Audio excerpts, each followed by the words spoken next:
Sumate un buen día. Ella nos va obviamente a orientar y a comentar sobre este tema. Para eso quisiera acompáñame acá para sentarme, así podemos conversar con ella. No sé si ya está ahí a través del Zoom, ¿verdad? Gabriela, Hola, buenas ¿cómo noches, ¿cómo estás? está? ¿Cómo estás? Bien.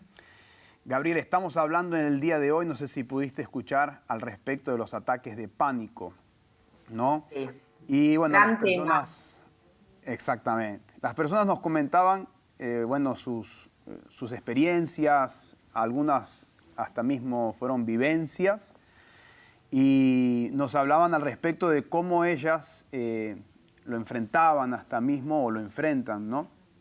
Y nosotros queríamos saber, por ejemplo, cómo una persona se puede dar cuenta en primera instancia que está padeciendo con ataque de pánico. Porque algo que yo estaba pensando acá, que obviamente hay síntomas que son capaz un poco más complejos, pero hay otros que, por ejemplo, un mareo, un dolor, náuseas, ¿no es verdad? Hay pequeños síntomas que son, a veces pueden ser, no sé, cotidianos en una persona o no tan cotidianos, pero puede suceder que la persona tenga estos síntomas. Entonces, ¿qué es lo que verdaderamente identifica que la persona, ella está padeciendo, teniendo ataque de pánico? Bueno, primero definir, ¿no? Lo que es un ataque de pánico, que es un Ajá. episodio repentino. Si bien la persona a veces se puede empezar a sentir algunos síntomas, por lo general es repentino y es un miedo intenso que se tiene por lo general a morirse o a descomponerse, pero en líneas generales es a morirse. Entonces la persona empieza a sentir una serie de síntomas que se desarrollan por miedo a que le pase algo, a sentir que puede darle un ataque al cardíaco o un ACV, entonces se siente en peligro, que ese peligro puede ser real o puede ser aparente, imaginario. O sea que ese Entonces, sería el síntoma, digamos, principal del ataque de pánico. exacto, es un episodio repentino que lo que genera es miedo y la sensación total de pérdida de control, ¿sí? Eso desde el aspecto psicológico, eso es lo que siente la persona. Ahora, si nosotros empezamos a indagar en los síntomas más físicos que tiene, amén de este miedo a que algo le pueda llegar a pasar, los más usuales son las taquicardias, las palpitaciones, la falta de aire, que es lo que expresan el 98% de los pacientes, sudor, temblores, empiezan a tener también escalofríos, por eso también empiezan a sudar, tienen náuseas, sienten la sensación que los pacientes definen como caminando en una nube o sobre algodones, en donde se les tapan los oídos, entonces empiezan a sentirse como entremareados y a sentir una sensación de irrealidad.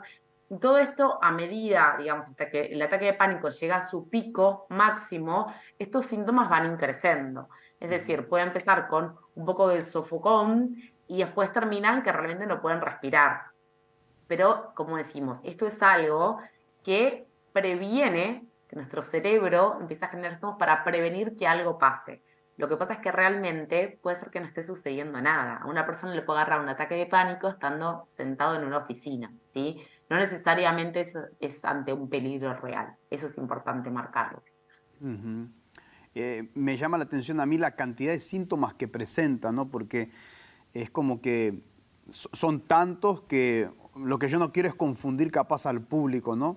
Pero como vos decías, el principal síntoma ya es el miedo a morir, ya eso marca que hay este problema que es ataque de pánico, ¿no? Pero hay muchos otros síntomas que se generan a consecuencia de todo eso, ¿no es verdad?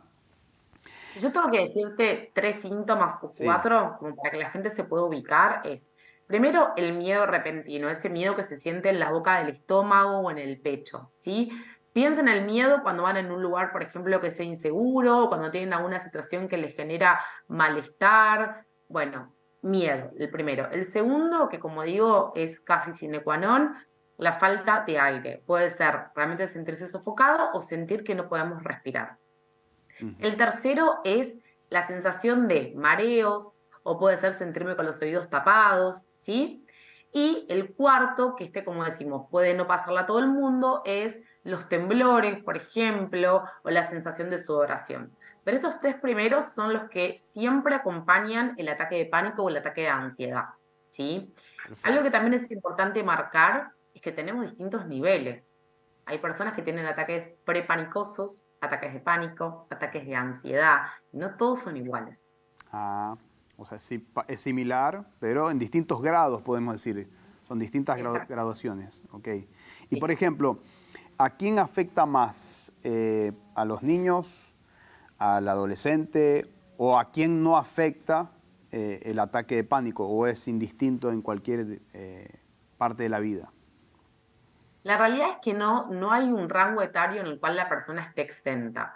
Si te tengo que decir lo que veo en consultorio es que el rango etario más usual es el adulto. El adulto que va entre 25, 28 años hasta 50. Ese es el rango que tiene mayor incidencia. Después, en niños no es muy usual, Ujú. pueden tener un poco de ansiedad, pero no es usual. Y las personas, tercera edad, pueden llegar a tenerlo, pero como digo, en menor medida. Así que sería adultos el rango etario más afectado. Perfecto. Entonces, ahí nos podemos dar cuenta que es algo que no se ve en todas las áreas de la vida, en todas las edades, quiero decir, pero sí más en las personas que son adultas. Esto puede ser porque la persona, digamos, está pasando problemas, situaciones. ¿A qué se debe? ¿Qué puede despertar el ataque de pánico? Bueno, primero, un poco respondiendo a lo que es la edad, vos ten en cuenta que una persona en la edad adulta, como lo nombrábamos, tiene una vida mucho más activa. ¿Esto qué Ujú. significa? Relaciones sociales, trabajo, familia, amigos, por lo cual está mucho más expuesto a factores externos. Y esos factores externos son uno de los generadores, ¿sí?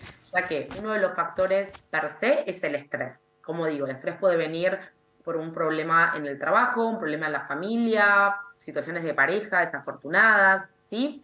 Por otro lado, también tenemos una parte que viene del orden de la genética. Si yo tengo padres que han sufrido trastornos de ansiedad o tienen algún síntoma, por ejemplo, yo tengo mayor tendencia, ¿sí? También asimismo hay gente que es más sensible al estrés que otra. Hay gente que tiene mayor tolerancia a situaciones de presión o frustración, entonces cuanto menor es mi nivel de tolerancia, mayor es mi probabilidad de tener un ataque de ansiedad, ¿sí? Porque lo que hace es que me desborda, entonces ahí es donde empiezo justamente a desarrollar síntomas. Pero la realidad es que va a depender de la situación que esté pasando la persona y la predisposición. Si algo que es importante marcar es, una persona que tiene ataques de pánico, es decir, un trastorno generalizado de ansiedad, puede sanar, sí, pero tiene una alta probabilidad de volver a tener ataques de pánico. Quizás no con la misma frecuencia, pero sí ante ciertas situaciones de estrés extremadamente alto, puede volver a sentir un ataque de pánico. Eso sí es importante que lo sepan. Perfecto. Entonces, por ejemplo, y considerando eso, ¿en qué momento es preciso decir así, tengo que ir al médico, tengo que buscar un profesional, tengo que buscar ayuda? ¿En qué momento la persona se puede dar cuenta que necesita buscar ayuda? La verdad es que si tengo que darles la recomendación es cuando empiezan a sentir síntomas de ansiedad que los desbordan. El mejor consejo que les puedo dar es no esperen a tener un ataque de pánico. No esperen a estar en el subte y quedarse sin aire o empezar a sentir temblores. No esperen a eso. Cuando ustedes empiezan a sentir, por ejemplo, que no pueden dormir, que están acelerados, que su mente no para de pensar cosas y está todo el tiempo rumiante, o que tiene pensamientos intrusivos, cuando empiezan a darse cuenta que ustedes se sienten más alterados de lo normal, hagan una consulta con un terapeuta, porque eso, hacer la consulta y empezar a trabajar y a tener herramientas cognitivas, es lo que va a evitar que la persona genere después un ataque de pánico o un ataque prepanicoso. Entonces, apenas empiezan a sentirlo, consulten. Y también obviamente háganse los chequeos médicos para descartar que no sea algún tipo de afección cardíaca, por ejemplo, o pulmonar. Pero por lo general, cuando hay tanta comorbilidad de síntomas, como nombramos anteriormente, suele ser ansiedad o estrés. Perfecto. ¿Y cómo podemos ayudar a una persona que está sufriendo, por ejemplo, una